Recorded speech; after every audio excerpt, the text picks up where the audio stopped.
those seeds that we saw, where did you get those to begin with? I missed that part. Those actually came from ARC, which is a hatchery down in Dennis. Got it. They're kind of a late season shipment. That's where the big rocks are from, right? Yep. Yeah, exactly. Not grown by the ARC guys, but same town.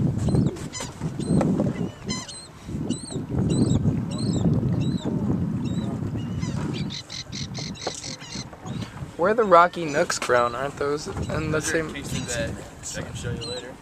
The opposite end of Duxbury Bay from here. I knew they were nearby. So they sell them? Yeah, because I said just by the Island Creeks. How do you sell them? For a while there, I was trying to do get the Island Creeks and the Rocky Nooks, and then you can compare them side by side. Yeah. And see how even oysters that are growing right next to each other can taste so different. And everybody was kidding. I'm saying they taste exactly the fucking same. Well, because that wasn't the case when I first started, because it was the old vintage of the Island Creeks, but this new year of Island Creeks is so much milder and less briny that now they taste virtually identical. It's really more the season than the vintage. Yeah, whatever. That's what I keep saying. Yeah, I know. Garrett's really into the vintage. It's a different opinion that we have. Is he just wrong? What's that? Is he just wrong? Well, I don't know. It's okay. We won't tell him. Sorry, the vocabulary's wrong. So what are these cages? So this is the floating nursery. Dude, you want to come alongside? Showing up the current. You guys see the current? Pretty cool. Pretty awesome. Does all water have this? Did you hook up to that buoy? I did. Hook up. Hook up, dude. When Kelly says hook up. Fine, don't hook up. I got all the maps and cool shit over here, though. You guys are... Oh, you guys got maps. Lucky. Sharks, man. Oh, what's up, guys? Yo, dude. Thanks for meeting you here. In that case. Where are you going? He's hooking up. We're all hooking up.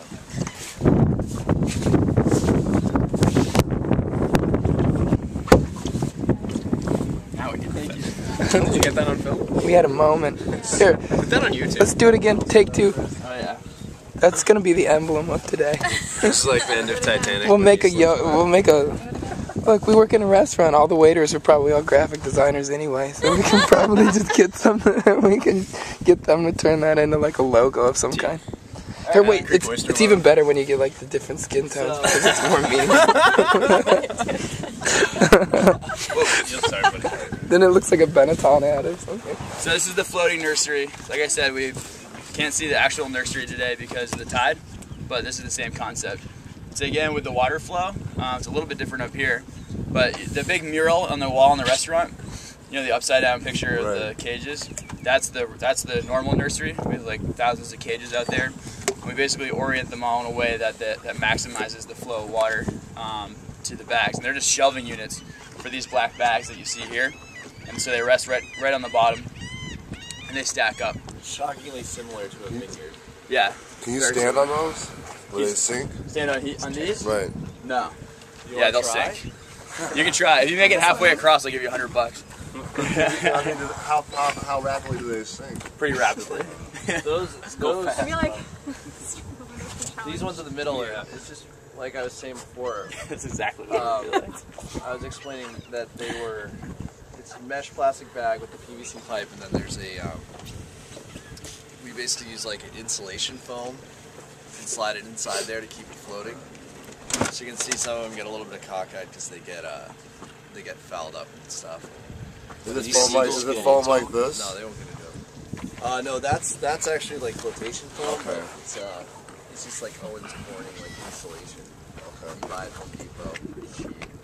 Sort of the cheapest flotation you can find. The key is just to find readily available cheap materials to use over and over again. So that's kind of what we went with there. But Skip's sort of got into this other thing. We're always developing. We're always figuring out new stuff. And Skip's gotten into this floating, the ones on the right with the black that the birds are kind of hanging out on. And that's like basically an underwater flipped over cage, like Chris was saying in that picture. We'll get closer to it and check it out. It's pretty cool. But we can basically just slide those mesh bags minus the foam into that. It's basically lobster wire strapped to those floating things. So we can slide them in there. And like Chris was saying, it sort of maximizes the flow. But we're always figuring out new ways to really capitalize on the flow in this area and all the areas of the bay. So, sorry I hijacked you. No worries. So the other component of it that comes into play up here is, aside from the flow, which is still really important, is that the water up here is much warmer and brackish, and really it's more productive. We can't really grow adult oysters up here because they would taste like something from a much warmer climate, which the whole kind of advantage of growing oysters here is that it's really cold, really salty water, which is not way up here in the river. But as a result, they grow really fast here, so it kind of jump starts them. And the other part of it is that there's different nutrient levels in the water column. So obviously the deeper you go, the fewer nutrients there are, because a lot of it's photosynthetic, all the algae and stuff that they eat. So right in the top couple inches of the water is where the most nutrients are. And so because these are floating, they're always in that kind of maximum nutrient range, whereas in the racks and bags, when the water's 10 feet deep, they might not necessarily be getting them as much nutrients as they possibly can. So that's why we use the floating nursery. We only have one of them because obviously it takes up a lot of space, and it doesn't go away at high tide like our other nurseries do, so boaters don't like it quite as much. Labor-wise, it's a pain in the ass. Like, you have to, doing all this stuff. We'd spent all winter setting up the bags so that we could ring them all together. It's just there's a lot of infrastructure. It's a lot more labor intensive to do this, and you can see how they're all fouled up. You really have to be on these constantly. So the more, like Chris was saying, the more nutrients and the faster they grow. Oysters aren't the only things growing. There's other things. Just you can see the seaweed on like green and all the foul, and then the birds. That's what the birds are after. They love that, and you got to keep up with it because it's going to foul the bags. You got to keep the flow going. So you got to clean up. It's pretty intensive. So if you have too much, you can't keep up with it. But if you want to have enough, you get some good growth going. Want to get out of here while we still can? I kind of want to just check out this one. Yeah, we can do that. It wasn't for us. We're going to do that. But yeah, we got stuck in the You got river. Flyers on. We won't get stuck. According to this, there's 1,000 feet of depth here. Nice. These are really cool. There's some of these in the shop, but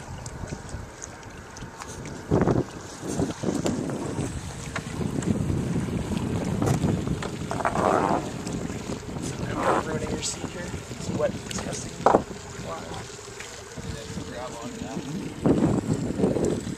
I see.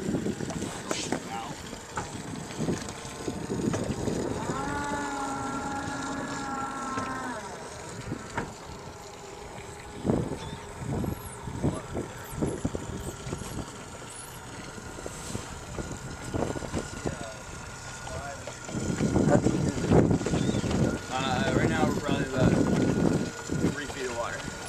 Yep. So when you guys do maintenance, you just hop in? Yeah, you just got waders and just hop in. It's really mucky bottom here though, so like if you hop in on flip-flops, you're not going to see your flip-flops again. This is also where we dig clams up here, so the steamers in the restaurant, all the hard shell clams. More hard shell clams than steamers. But it's a really productive area of the bay. Where are they located, the clams? I'll show you on the way out. It's underwater right now, but right over there. Just at the top. I mean, they're everywhere, but that's like the main ground that we all go out and dig. I haven't been digging much this summer though. so those bags will slide in Mud. to that cage. Yep, dry mud. Around here, like in the nursery here, it's 1 foot. foot and a half on a big tide. And then when it climbs, it's Yeah, but all up here, you can see the mud about to come through. But I have polarized glasses on.